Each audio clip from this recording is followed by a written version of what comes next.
Annyeong, what's up YouTube? It's your girl Rose, aka See Twice, aka Check out the aka Settle. And welcome back to my channel. I know that after the video that was uploaded a couple days ago or whatever, of Gohan's apology and stuff like that, a lot of you guys have a lot of questions. Y'all are like, why the hell is he on the channel? I saw his tattoo on the live the other day. A lot of you are angry. A lot of you are confused. A lot of you are sad. And I understand where you guys are coming from. So I just really wanted to get on here today and kind of give you a little bit of a life update. Because I mean, the last time that any of you guys really saw either one of us prior to the videos that I've been uploading recently was when everything was in the heat of the moment, and you know, all the videos had come out, and you know, you had heard like a whole bunch of things. Last time we heard, homeboy was in Korea. Long story short, I'll just cut to the chase. No, me and Gohan are not together. Let's just get that out of the way. We are not together. He is, however, back in the States. I'll try to catch you guys up on everything the best that I can without like delving too much into the situation, because you guys have to realize, like, at the end of the day, I really have been dealing with this situation almost every day, 24/7 for like the past 5 months since everything has kind of like went down. So I'm really just ready to move on with my life and move on with things that are more so, you know, happy, and the growth, and you know what I mean, showing you life with the boys and continued. I'm really tired of talking about this situation. This video will pretty much just kind of be like all over the place, but pretty much, I guess we should start in order, right? Like, so why and how he got back into the States in the first place. Long story short, I had completely planned on blocking Gohan. Well, I had him blocked. I completely planned on going no contact. I wasn't speaking to him, whether it was him or other people reaching out to me. I wasn't really talking to him. Somebody that he knew, I guess you could say, got in contact with me and then kind of facilitated a mutual meeting between us for some of the time that I was gonna be in Korea. Because yes, I did go to Korea. I came back, one of my friends was pregnant or whatever, so I was over there for that. So I did meet up with Gohan while we were in Korea, just because I felt like I needed to give him an opportunity to say his piece. I needed like a little bit of clarity, a little bit of what do you call it, closure in the situation. We had to meet up several times just because I felt like a lot of the time the conversation wasn't going anywhere, and pretty much all in all, it was him stating to me and showing me that he did want to be an active part of Savannah and Saphir's life. If we backtrack, I mean, everybody's entitled to their opinion about the situation. You know, a lot of you are saying that you wouldn't handle the situation the same way that I did, or you wouldn't be allowing him to be back in, you know, the children's lives and stuff like that. But in my opinion, there is not really a one size fits all for every single situation. The situation is not necessarily as black and white as we would like it to be sometime, you know, because with all the things that have happened with the lying, the cheating, the manipulation, the abuse or whatever, it would be really easy to just write that person off completely in your life, which is what I was prepared to do. But after doing some thinking about the situation, after having a few conversations, I just really had to step back from myself and step back from the anger and really put myself into a different state of mind. I mentioned this briefly before, but like, I grew up without a father, and I always wanted, I feel like any parent, anybody who wants to be a good parent wants to offer their children more than what they had. And for me, bare minimum, that was a father, you know, and I never imagined, I don't feel like anybody gets married to get divorced. And I tried my best, but when that became kind of the reality of my situation, and it was kind of worse than anything that I could have ever imagined, it was a lot for me to handle. And I know that there's a lot of people out there that are saying, like, you know, like, the kids are better off without a dad if he's gonna be that kind of father or whatever, and questioning kind of like how I'm moving like as a mother, and all of those concerns are valid. Like, I'm not even gonna knock you guys for, like, you know, having your opinions and saying what you have to say at the end of the day. For those of you who genuinely care about Salon and Safir, the concerns are more than valid. And I have the same concerns. Like, a lot of y'all are saying, like, I don't buy his apology for 1 minute. Neither did I. You know, I'm a very much so like actions speak louder than words type of girl.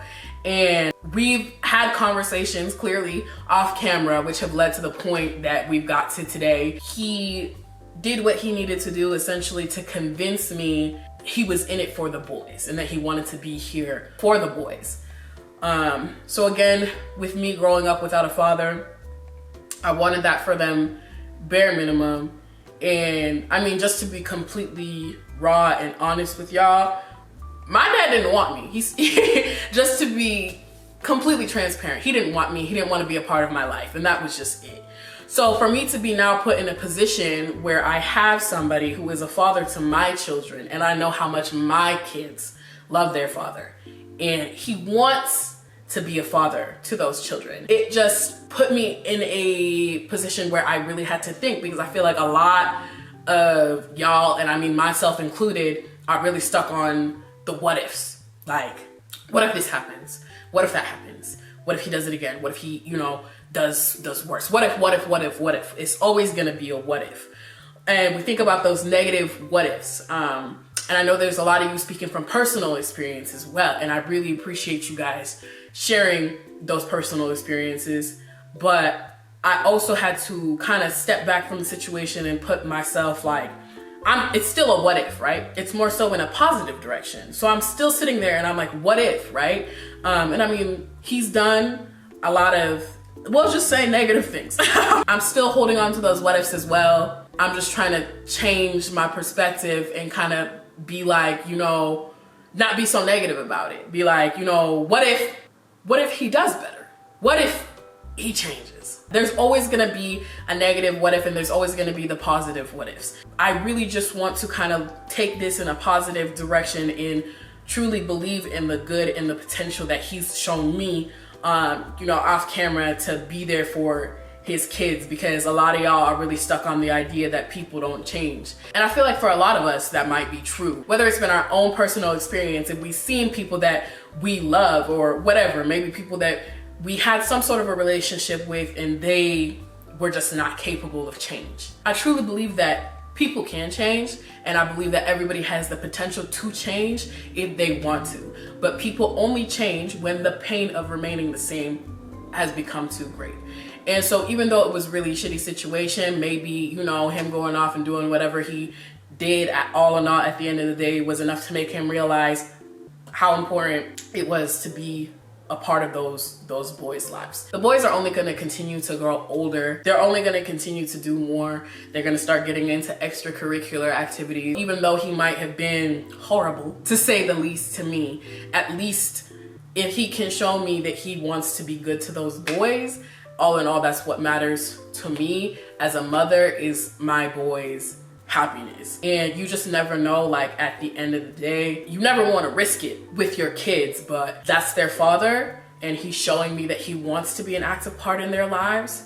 And it's just like, who am I to deny my boys the joy that he brings them? You know, I see the smiles on their faces. So all in all, it was just very hard for me to make a black and white choice on, you know, cut him off or like completely let him back in. And I haven't completely let him back in. He does see the boys from time to time. I'm with him a majority of the time to time. He does not live here, by the way. Yes, he was over here, but it's literally, he was building a shelf. Relax. Like, he literally was over at the house building a shelf for us and whatnot. He really does do his part, and I can definitely tell that he just genuinely wants to help and he wants to be there for his boys. As of right now, he does what he needs to do, and that doesn't excuse the actions of his past at all. Pretty much there's a lot of stuff that's still up in the air, y'all. You never know what's gonna happen, but at the end of the day, I'm ready to move forward with my boys and those parts of my life. And as far as the apology goes, a lot of you are saying that he doesn't owe you an apology, he owes me an apology. He has apologized to me off camera, but I am definitely an actions speak louder than words type of girl or whatever. So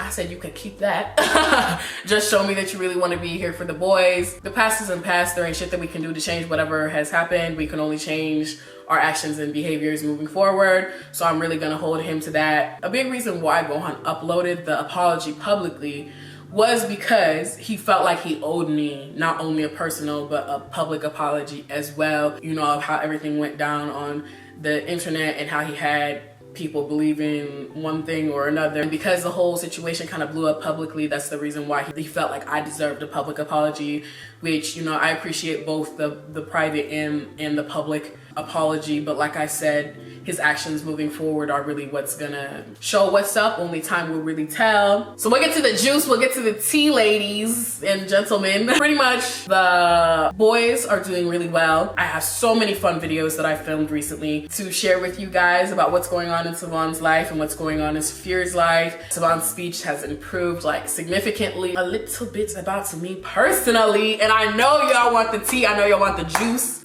I have kind of, sort of, been seeing other people. I've been on a few dates here and there. So like, if you guys want story times about like some of the dates that I've been on, I can't wait to share those with you, because I would definitely be willing to share those with you. Like, listen, sis, the stories is tea, the stories is juice. I got niggas out here buying me spinach and artichoke dip, okay? Like, I'm not playing. Like, it's really, I know a lot of you might be like, oh my God, girl, it's too soon. Like, you know what I mean? But it's all for funsies. Like, we just hanging out, having a good time, like that kind of stuff. But so like, let me know. Maybe I'll film like a get ready with me where I spill the tea about the men that I've been seeing. I went on a couple dates and I'm talking like all colors of the rainbow. So it's really just been like a fun experience. I've really just been focusing on finding myself and being, you know, spending time with my boys. It's been a crazy journey, y'all, but the journey's not over. Life continues, and I'm continuing, and I'm finding myself happier and happier every day. I owe a large part of that happiness to you guys. A lot of you messaging me on the regular, checking in with me on the daily, making sure I'm good, making sure the boys are good, just the genuine love and concern that you guys have shown for us. It's really heartwarming, it's very touching, and I appreciate you more than you will ever know. I love you guys so much. Technically, like the 3rd year anniversary of Gin and Juice is coming up. The channel, at least, that's from the first time that we uploaded a YouTube video. It feels like, you know, fam, and I'm gonna call you family because it feels like some of y'all you are really our family for like how long I've been on here, you know, like since before Savon was born, like when he was still in my belly. We have some of you that have been watching the channel long, and I know that it was devastating to say the least, everything that had happened within the past couple months. But you know, at the end of the day, it's life, and life's not perfect. Life goes on, and that's pretty much like the state of living that I'm in right now. Is I'm going on, and we gonna keep on keeping on. I'm gonna stop talking because you know I could talk all day. I'm just gonna end up rambling if I haven't already. Okay, you know what? Thanks for tuning into today's video. If you like these videos and want to see more videos, then don't forget to like and subscribe. But also tune in next week or whenever I upload for more videos, y'all. I love you and I appreciate you. Thank you so much. Peace, love, happiness, joy, all that. Bye. Mwah.